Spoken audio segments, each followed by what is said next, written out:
Jangan sampai prestasi-prestasinya terganggu dengan ketidaknetralan.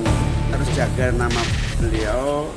Kita harus ingatkan terus-menerus supaya jangan sampai prestasi-prestasinya terganggu dengan ketidaknetralan.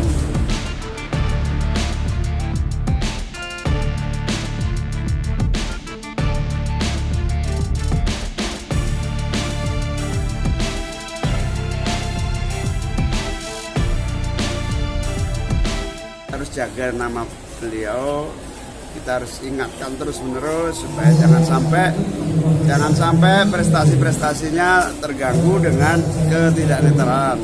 Gitu. Gus, tapi pertemuan Pak Jokowi dengan Pak Prabowo diglorifikasi oleh menteri-menteri, salah satunya Pak Erick Thohir. Mungkin adakah indikasi ketidaknetralan juga di kabinet, Gus?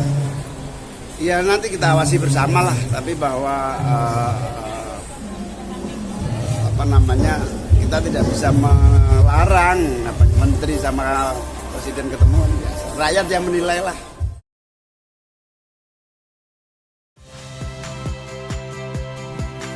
Saya Valeria Bella. Saksikan program-program Kompas TV melalui siaran digital, pay TV dan media streaming lainnya. Kompas TV, independen, terpercaya.